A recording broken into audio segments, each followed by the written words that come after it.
दोस्तों जय माता दी। आज हम बात करने वाले हैं शनि महाराज की राशि मकर की। ये चंद राशि है और मई 2026 को कैसे और अच्छा बनाए इस पर हम चर्चा करने वाले हैं। उपाय ग्रहों के भी करेंगे कर्मों से और उपाय नक्षत्रों का भी करेंगे धर्म से। तो कर्म और धर्म दोनों अपनाने वाले हैं। तो चलिए सबसे पहले ग्रह क्या कह रहे हैं, क्या ऐसा काम करने का कह रहे हैं जिससे आपका ये माह शुभ हो जाए। तो चलिए, लग्न आपकी राशि है, चंद्र राशि है। ये पराक्रम में बैठे हैं शनि महाराज। अब पराक्रम में तो बैठे हैं परंतु इनके साथ जुड़ गए हैं मंगल। अब मंगल तेज होते हैं, शनि स्लो होते हैं। एक अग्नि तत्व है, एक भूमि तत्व है। तो भूमि तत्व और अग्नि तत्व का तो मेल हो जाता है, परंतु ये दोनों एक दूसरे के कट्टर दुश्मन है। पराक्रम भाव में तो थोड़ा सा हुआ पो रहता, जल्दी करें, आराम से करें, क्या करें।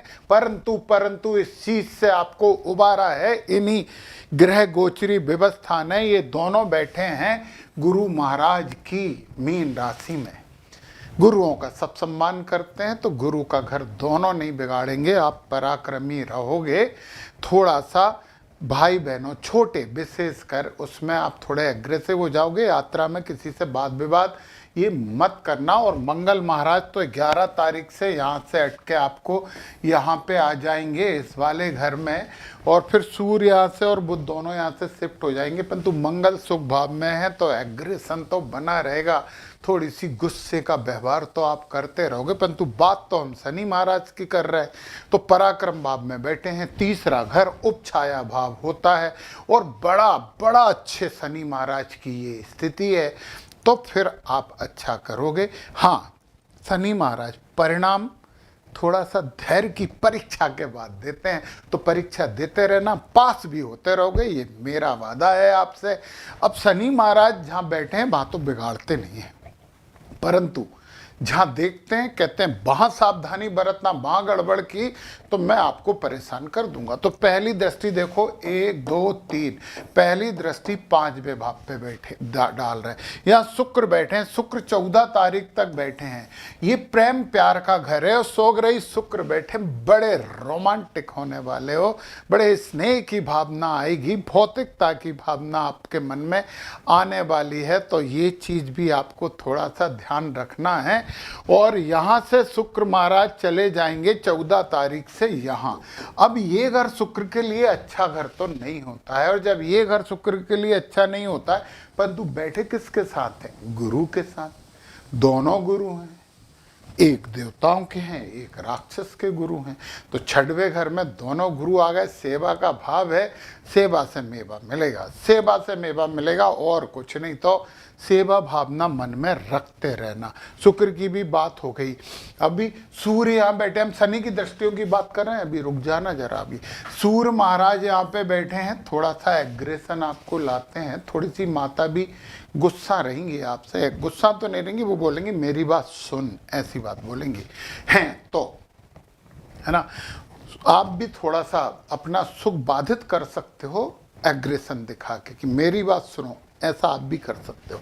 बुध बुद्धिमत्ता देते रहेंगे, इसलिए ज्यादा बाधा नहीं है। फिर सूर्य और बुध 14 तारीख को, सूर्य 15 तारीख को यहाँ आके आपको अच्छा पावरफुल बना रहे हैं। बहुत अच्छी बात हो रही है। और यहीं पे देख रहे हैं शनि महाराज, तो वो कह रहे हैं शिक्षा ईमानदारी से करना है ना, बहस मत करना, अपनी चलाने की कोशिश मत करना, सेवा भाव रखना। बच्चे यदि आपके हैं तो बच्चों के प्रति सहिष्णुता रखिए, उन पर ध्यान दीजिए और उन्हें कर्मठ बनाने की कोशिश करिए। शनि की तीसरी दृष्टि आपके लिए शुभ हो जाएगी। इतनी सारी बातें तो मैंने यहाँ से कर ली हैं। अब शनि की 7वीं दृष्टि आपके भाग्य पे पड़ रही है और यहाँ बुध महाराज की राशि है।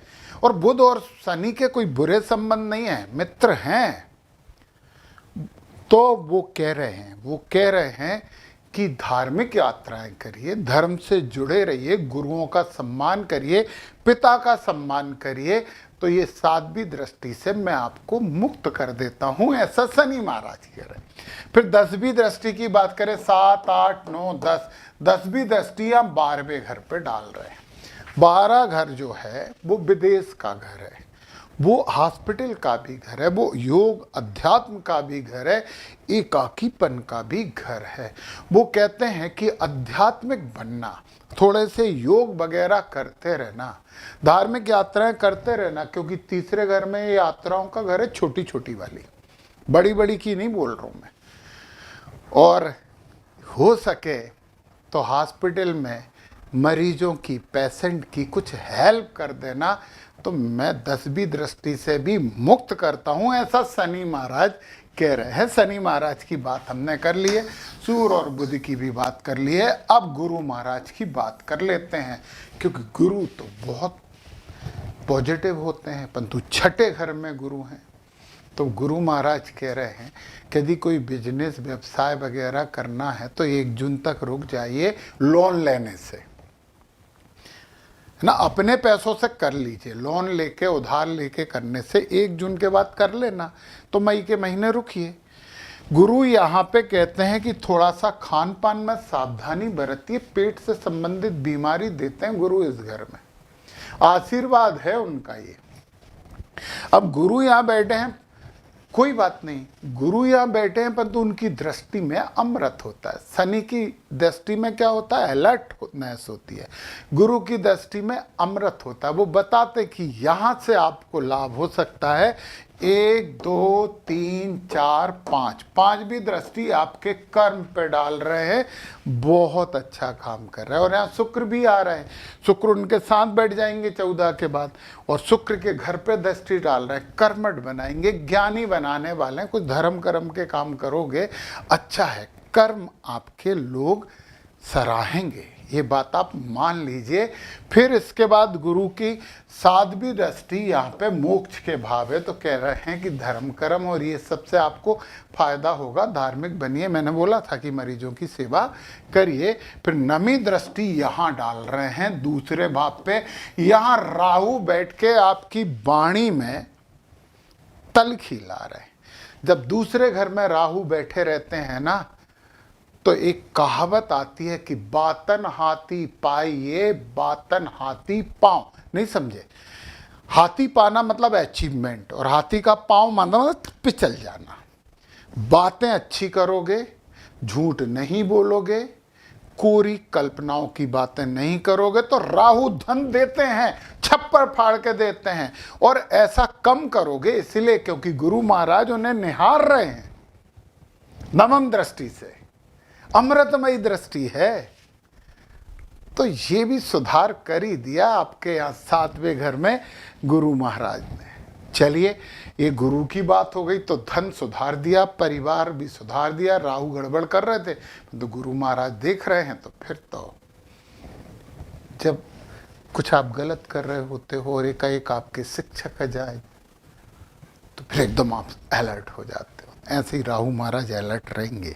मई के माह तो पूरे टाइम रहने वाले हैं। चलिए, अभी हमें एक बात और करनी है, केतु महाराज रह गए, क्योंकि केतु आध्यात्मिकता के मामले में गुरु से भी ज्यादा हैं। ये अलगाव दे देते हैं, एकाकीपन दे देते हैं, संन्यास दे देते हैं, बन बन भटकाते हैं। भटकाते इसलिए कि इनका सिर नहीं है, और ये देखते हैं, इनका ज्ञान दृष्टि वाला ज्ञान है, इनका अंधा ज्ञान है, और 8वें भाव में होके गूढ़ ज्ञान की तरफ आकृष्ट करते हैं, तंत्र मंत्र की तरफ आकृष्ट करते हैं। बचना इससे, गणपति जी की आराधना करते रहना और इस गूढ़ ज्ञान को प्राप्त करना, परंतु तंत्रों से बचना, मंत्रों से नहीं। तो ये चीज ध्यान रखिए। देखिए, हम बगलामुखी की भी आराधना करें, परंतु माता के रूप में करें। माता तो ममतामयी रहती है, तो ममता लेना उनसे, है ना। तो ये बात ध्यान रखना। तो ये तो बात हो गई आपकी ग्रहों की। अब मैं बात करने वाला हूं नक्षत्रों की, क्योंकि नक्षत्र ग्रहों को सुधार देते हैं। ग्रह जिस नक्षत्र में बैठे हैं उस नक्षत्र को शुभ कर लिया जाए तो नक्षत्र ग्रह को अशुभ नहीं करने देते हैं। सबसे पहला नक्षत्र है उत्तराषाढ़ा नक्षत्र और मकर राशि। केवल उत्तराषाढ़ा नक्षत्र और मकर राशि वालों के लिए है। पूरे महीने सूर्य आपको शुभ फल दे रहे हैं। आनंद की बात है। मंगल 11 तक रेवती नक्षत्र में हैं और ये नक्षत्र थोड़ा समस्या है आपके लिए। ओम पूखड़े नमा का जाप करो तो समस्या का निदान है। एक माला। गुरु के लिए पूरे माह है ओम आदित्य नमः का जाप करिए। अदिति माता का है, आदित्य नहीं है, आदित्य नमः है।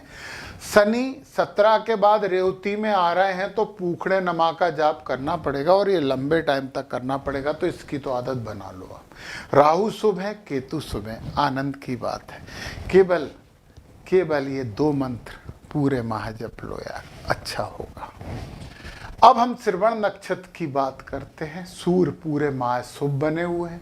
मंगल को शुभ करने के लिए 11 से 29 तक ही अशुभ है, इससे पहले और इसके बाद शुभ हैं।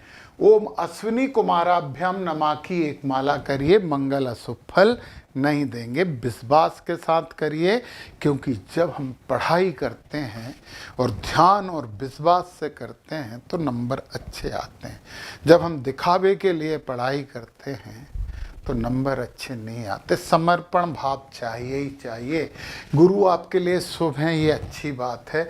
17 तक आपको शनि को शुभ करना है। 17 के बाद शनि आपके लिए बहुत लंबे समय तक अच्छे हो जाएंगे। ओम अहिर्बुधनाय नमः इस मंत्र का जाप कर लीजिए 17 तारीख तक। इसके बाद शनि आनंद देने वाले हैं। पूरे महीने राहु के लिए ओम वरुणाय नमः का जाप करना है। पूरे महीने केतु के लिए ओम पितृभ्यो नमः का जाप करना है। आपके लिए 4 मंत्र हैं। 4 मंत्र मतलब 8 मिनट बस। तो ये किया जा सकता है, करना चाहिए। अब हम आ जाते हैं धनिष्ठा नक्षत्र की तरफ। धनिष्ठा नक्षत्र और मकर राशि वालों की बात करते हैं। 11 तक सूर्य को शुभ करने के लिए ओम यमाय नमः का आप जाप करिए, सूर्य अच्छे फल देंगे। 11 तक मंगल को शुभ करने के लिए ओम पूखड़े नमा का जाप करिए, मंगल अच्छे फल दे देंगे रेवती नक्षत्र में। पूरे माह गुरु के लिए ओम आदित्य नमा का जाप करना पड़ेगा। और शनि महाराज के लिए 17 से ओम पूखड़े नमा का जाप करिए लंबे समय तक। राहु शुभ है, केतु शुभ है, ये बहुत अच्छी बात है। नक्षत्र ग्रहों पे नकेल कर देते हैं, मतलब ग्रह नक्षत्र की सुनते हैं। और नक्षत्र हमारे पक्ष का हो तो ग्रह कहीं भी बैठा हो बुरा फल नहीं देता है। ये बात आप मान लीजिए, विश्वास कर लीजिए। तो यदि नक्षत्रों के बारे में ज़्यादा जानकारी चाहिए तो नीचे मेरे ऐप की लिंक है, क्लिक करके ऐप डाउनलोड करिए और एक से बढ़ के कोर्स हैं, प्राप्त करके अपना ज्ञान बढ़ाइए, जीवन में सुविधा बढ़ा लीजिए, अच्छा करिए। जय माता दी।